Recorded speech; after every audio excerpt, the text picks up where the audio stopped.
उस रात तेज बारिश हो रही थी। मैं भीगते भागते अपने घर पहुंचा। कपड़े गीले हो जाने की वजह से मैं अपने कपड़े बदल ही रहा था कि अचानक दरवाजा खटखटाने की आवाज आई। मैंने सोचा इतनी रात को कौन आया होगा।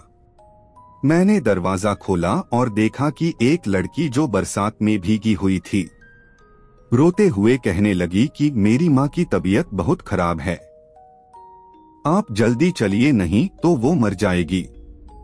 मैंने उससे कहा कि रात को मैं मरीज नहीं देखता हूँ, सुबह अस्पताल ले आना।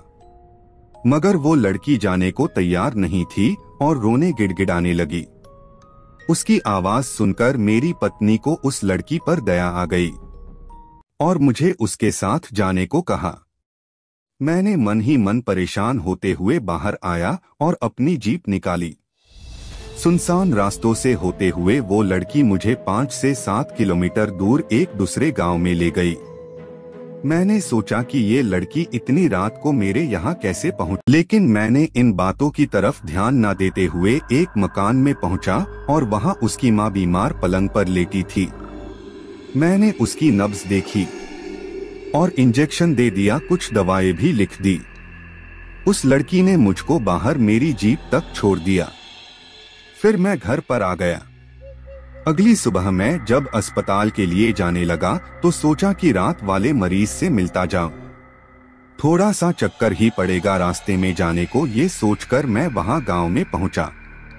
मैं रात को जिस मकान में गया वो उस जगह पर मुझे नहीं दिखा। मुझे उस जगह पर खंडहर नजर आ रहा था। तो मैं गांव के लोगों से पूछने लगा कि यहाँ एक घर और परिवार रहता है। तो लोगों ने हैरानी से देखते हुए कहा कि यहाँ ऐसा कोई घर नहीं है। ये सुनकर मेरे रोंगटे खड़े हो गए। मैं सोचने लगा कि रात को जो मेरे साथ हुआ वो क्या था। वहाँ के लोगों ने बताया ये प्रेत लीला है जो हर साल किसी एक इंसान के साथ होती है। ये तो गनीमत है कि आप जिंदा बच गए, वरना वो आत्मा आपको जिंदा नहीं छोड़ती। मैं भूत प्रेत में ज्यादा विश्वास नहीं करता था।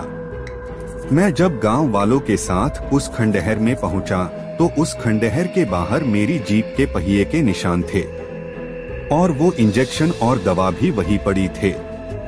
मैंने बिना लोगों से बातें किए फिर से घर लौट आया और घर वालों को सारी बात बताई। उसके कुछ दिनों बाद मेरा तबादला दूसरे गांव में हो गया। लेकिन उस रात की घटना के बारे में सोचकर आज भी मेरी रूह कांप जाती है।